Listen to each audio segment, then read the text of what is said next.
গুলাকে শৃঙ্খলের মধ্যে শিকলের মধ্যে আবদ্ধ করা হয়। এরপরেও আমরা রমজান মাসে টেলিভিশন কেন দেখি, অশ্লীল সিনেমা কেন দেখি? রমজানে শয়তান যেহেতু আবদ্ধ, দেখে না সিনেমা? তো রমজানে কেন দেখে? শয়তান না বন্দী? বুঝবেন, শয়তান রমজানে কি বন্দী না? তো মানুষ মোবাইলে সিনেমা দেখে কেন? গত 11 মাস দেখার কারণে অভ্যাস হয়ে গেছে। রমজানে শয়তান দেখায় না, অভ্যাস দেখায়। মনে থাকবে তো? রমজানে মানুষ সিনেমাটা অভ্যাসগত কারণে দেখে, শয়তান দেখায় না। গত 11 মাস প্রত্যেকদিন রাত 11টায় আপনি মোবাইলে নাটক দেখতেন। রমজান মাসে অটোমেটিক পকেট থেকে মোবাইলটা বের হবে নাটক দেখার জন্য। এটা শয়তানও বের করে না, আপনিও বের করেন নাই, অভ্যাস বের করে দিবেন। তাহলে রমজানে শয়তান বন্দী থাকার পরেও গুনাহ করে কেন? অভ্যাসগত কারণে। এজন্য গত 11 মাসের অভ্যাসটা ভালো হলে রমজান ভালো চলবে। 11 মাস যে আকাম করছেন, তো রমজান এটা সারা মুশকিল হয়ে যায়। আল্লাহ সকলকে কথাগুলো বোঝার তৌফিক দান করেন। তাহলে শয়তান বন্দী থাকলে অপরাধ কেন করে? বুঝে আসছে সবার? আচ্ছা আচ্ছা। এরপরে নবীজি বলেন, ওয়াগুল্লিকাত আবওয়াবুন নার, আগামীকাল যদি চাঁদ দেখা যায়, সাথে সাথে জাহান্নামের দরজাগুলো বন্ধ করে দেওয়া হবে। ফালাম ইফতাহ মিনহা বাবুন, একটা দরজাও আর খোলা হবে না। ওয়া ফুতিহাত আবওয়াবুল জান্নাহ, জান্নাতের দরজাগুলো খুলে দেওয়া হবে। ফালাম ইফতাহ মিনহা বাবুন, একটা দরজাও আর বন্ধ করা হবে না, জান্নাতের সবগুলো দরজা খুলে দেওয়া হবে।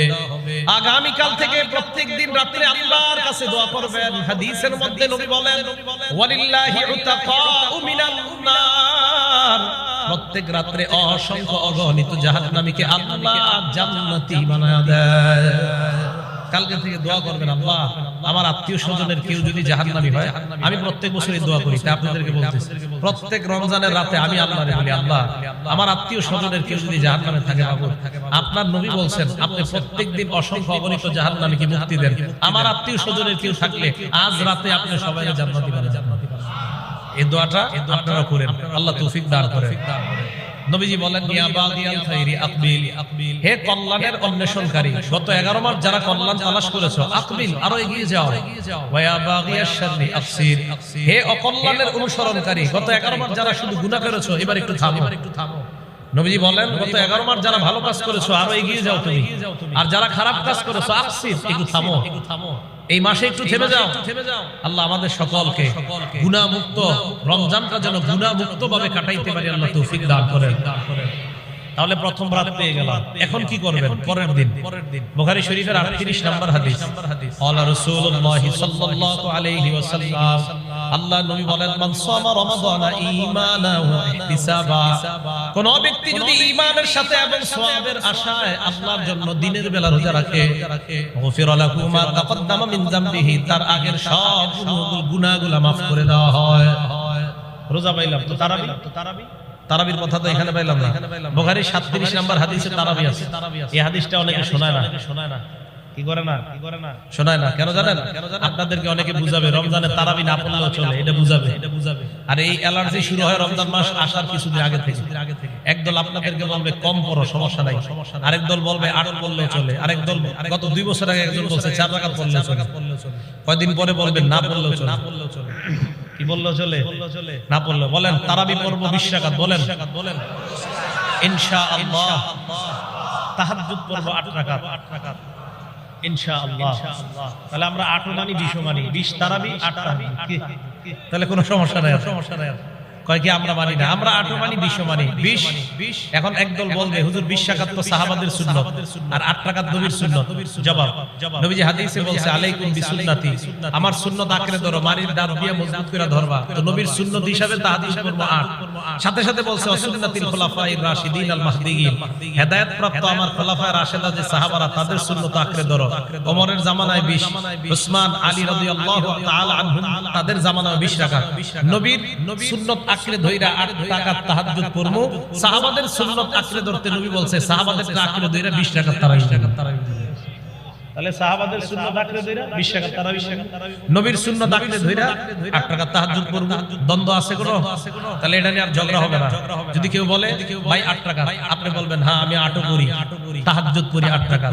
আরে আপনারে উল্টা পাল্টা বুঝাবে, তখন বলবেন ভাই এই তাহাজ্জুদের 8 রাকাত নামাজটা এটা 12 মাসের নামাজ, 20 রাকাত তারাবি 1 মাসের নামাজ। মনে থাকবে তো? ধরেন 8 রাকাত কি শুধু রমজানের না 12 মাসের? তারাবি কি রমজানের না 12 মাসের? রমজানের। তাহলে তারাবি রমজানের, তাহলে তারাবি 20 রাকাত, তাহাজ্জুদ 8 রাকাত, এটা 12 মাস নবীজি পড়তেন। তাই আমরা ওই 12 মাসের আমল ইনশাআল্লাহ চেষ্টা করব ডেইলি পড়তে। আর তারাবি হলো 20 রাকাত, এটা রমজানের আমল। আল্লাহ আমাদেরকে উভয়টা বিষয় সুন্দরভাবে বুঝে ঝগড়া ছাড়া রমজানটা কাটানোর তৌফিক দান করেন। তাহলে দিনের বেলা রোজা, রাতের বেলা তারাবি, এই আমরা পাইলাম। এখন করণীয় কি? 1 নাম্বার হিফজুন নজর, চোখের গুনাহ থেকে নজরকে হেফাজত করবেন। চোখের গুনাহ করবেন না রমজানেও, রমজানে বাহিরে করবেন নাকি? না, কখনোই করবেন না। চোখের গুনাহ থেকে আমরা বেঁচে থাকব। নাসিরউদ্দিন আলবানী রাহমাতুল্লাহি আলাইহি ওনার লেখা কিতাবের নাম আস-সিলসিলাতুস সহিহা, হাদিস নাম্বার 2673 নাম্বার হাদিস, 2673 নাম্বার হাদিস। ক্বালা রাসূলুল্লাহ সাল্লাল্লাহু আলাইহি ওয়াসাল্লাম, আল্লাহর নবী বলেন, সালাসাতুল লা তারা আয়ুনুহুমুন নার, 3 ব্যক্তির চক্ষু জাহান্নামের আগুন দেখবে না। 1 নাম্বার আইনুন হারাসাত ফি সাবিলিল্লাহ, যে চোখ আল্লাহর রাস্তায় পাহারাদারি করে, এই চোখ জাহান্নামের আগুন দেখবে না। 2 নাম্বার আইনুন বাকাত মিন খাশিয়াতিল্লাহ, যে চোখ আল্লাহর ভয়ে কান্না করে, এই চোখ জাহান্নামের আগুন দেখবে না। 3 নাম্বার আইনুন গদ্দাত আন মাহারিমিল্লাহ, যেই চোখ আল্লাহর হারাম জিনিস থেকে, নিষিদ্ধ জিনিস থেকে হেফাজত করে, এই চোখ জাহান্নামের আগুন দেখবে না। চোখকে হারাম জিনিস থেকে হেফাজত করা, আল্লাহ তৌফিক দান করেন। এটা কিতাব আছে নাম মুসনাদে আহমদ, এই কিতাবের হাদিস নাম্বার 22809 নাম্বার হাদিস। ক্বালা রাসূলুল্লাহ সাল্লাল্লাহু আলাইহি ওয়াসাল্লাম, আল্লাহ নবী বলেন, ইজমানুলি সিত্তাম মিন আনফুসিকুম, আমাকে 6টা জিনিসের জামানত দিয়ে দাও। বলেন নবীরে কয় জিনিসের জামানত দিব আমরা? আমাদের কাছে আমাদের নবীজি কয়টা জিনিসের জামানত চেয়েছে? নবীজি বলছেন 6টা জিনিস গুনাহমুক্ত রাইখা আমারে জানাও। 6টা জিনিস গুনাহমুক্ত তুমি রাখবা। আজমান লাকুমুল জান্নাহ, আমি তোমাকে জান্নাতে নেওয়ার জিম্মাদার হব। কয়টা? 1 নাম্বার উসদুকু ইযা হাদাসতুম, কথা বললে সত্য বলবা। 2 নাম্বার আউফু ইযা ওয়াআদতুম, ওয়াদা করলে রক্ষা করবা।